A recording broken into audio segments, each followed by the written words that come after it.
Le panafricanisme digital, de l'éveil à l'autosabotage épistémique.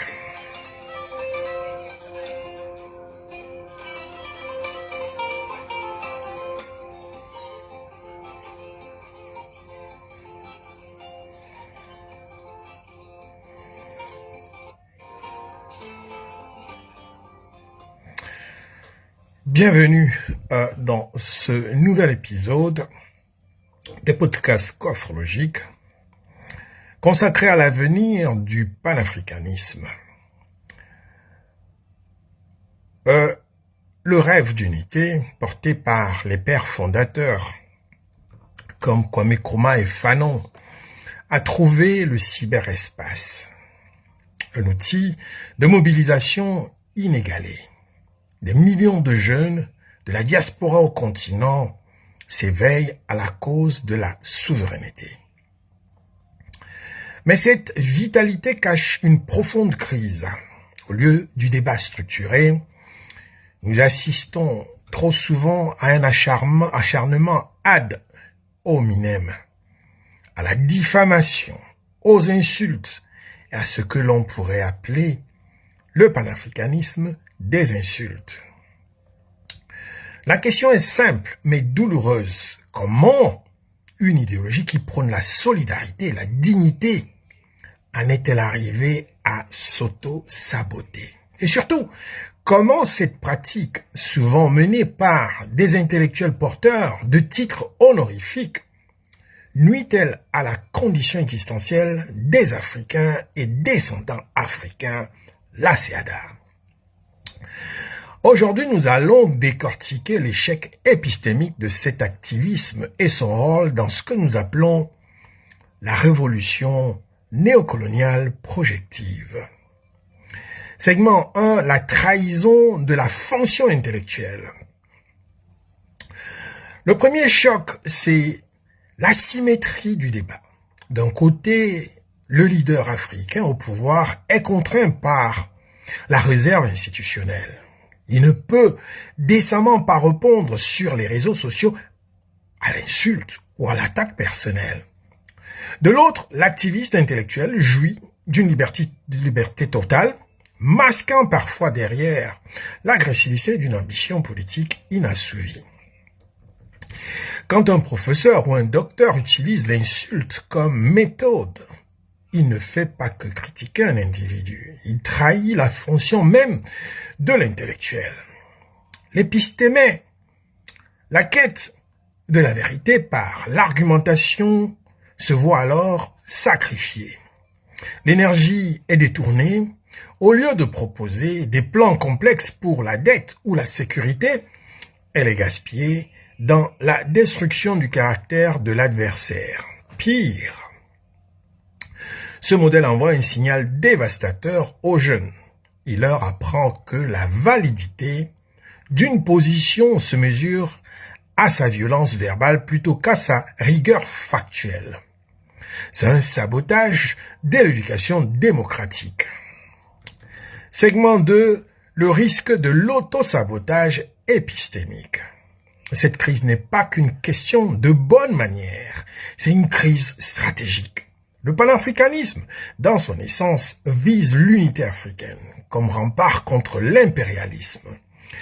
Mais l'acharnement numérique, en créant des clivages irréconciliables entre patriotes et traîtres, atteint l'effet inverse. Il rend l'unité impossible. C'est là qu'intervient le concept de la révolution néocoloniale projective. L'idée est simple. L'impérialisme n'a plus besoin d'intervenir directement s'il parvient à maintenir l'Afrique dans un état de chaos permanent. L'activisme qui déstabilise les institutions par l'insulte, même sous prétexte de libération, devient un facteur de désordre qui sert objectivement les puissances extérieures. En se concentrant sur le défaut personnel du leader, on occulte la nécessité de construire des paradigmes alternatifs, comme la coafrologie, tente de faire avec sa locale stratégie. On sacrifie l'exigence de la construction au plaisir de la destruction. C'est l'essence même de l'autosabotage épistémique. Le panafricanisme ne peut pas triompher. Nous sommes là dans la conclusion de ce podcast. Le panafricanisme ne peut pas triompher en s'auto-détruisant.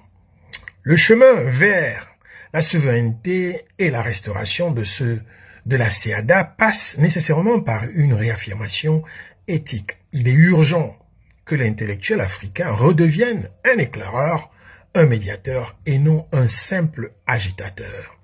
Nous avons besoin d'une critique radicale. Oui, mais elle doit être systémique et constructive, basée sur les faits et le respect de la fonction, même si l'on conteste l'occupant. La seule force qui vaille est celle qui réconcilie les réductions avec la dignité et qui transforme la colère en stratégie d'unité.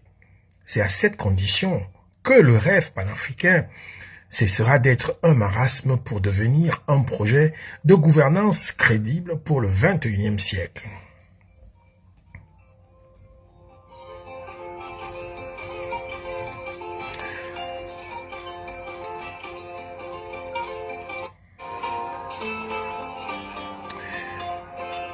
Voilà, nous arrivons à la fin de ce podcast qui nous a entraîné après ce titre, le panafricanisme digital de l'éveil à l'autosabotage épistémique, vers, cet appel à la crise que nous sommes en train de découvrir, la crise que nous a permis de voir. Ou alors de mettre en exergue le 9e congrès panafricaniste de Lomé au Togo. Nous devons être sérieux. Nous devons être sérieux parce que désormais, il existe une science qui s'appelle l'aquaphologie.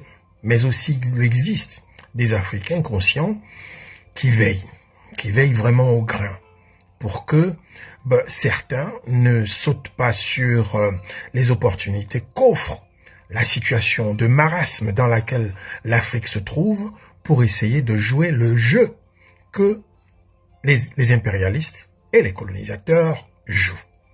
Nous voyons tout venir, nous sommes en alerte et nous allons tirer les sonnettes d'alerte immédiatement dès que nous allons remarquer que parmi nous les Africains descendants, il y a ceux qui veulent essayer de jouer, de profiter de cette situation, ou alors du panafricanisme, qu'ils veulent utiliser comme une sorte de, d'objet pour affaires, et puis comme ça, faire de l'ostentation affairiste sur les réseaux sociaux. Alors que le bas peuple, le petit peuple, observe tout ça, il voit tout ça, et le bas peuple souffre. Parce que les problèmes du bas peuple ne sont pas résolus. Le panafricanisme initial, c'est cette volonté d'unir les Africains pour résoudre les problèmes africains. Pas pour faire son enrichissement personnel, pour faire son galant, son show entre hôtels, conférences et j'en passe et d'autres. C'est une mauvaise image que nous envoyons à nos jeunes frères sur le panafricanisme. Si c'est ce panafricanisme que nous voulons construire, non. Nous autres, nous allons réagir. Nous allons encore sortir le côté conscienciste que Kwame Nkrumah nous a laissé. Et sur ce, suivez-nous, suivez l'aquaphologie et vous avez les critiques qui sont les critiques les plus objectives de ce nouveau panafricanisme affairiste et ostentatoire à qui nous disons non. Vous pouvez faire des affaires avec des régimes africains, c'est qui est tout à fait légitime, ce qui est tout à fait normal. Mais on demande à ce que, devant la situation exécrable, la situation, le marasme dans lequel les Africains se trouvent, qu'on garde un tout petit peu de dignité, qu'on garde un tout petit peu de pudeur pour nos frères qui sont à l'autre bout, qui n'ont pas de quoi se mettre sous la dent.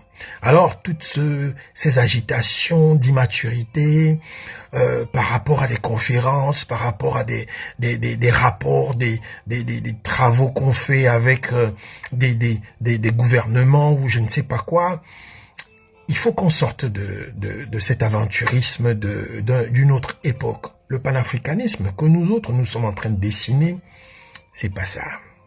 C'est pas ça. Et on va lui faire comprendre que c'est pas ça et ça ne peut pas être ça. Voilà. Je vous remercie.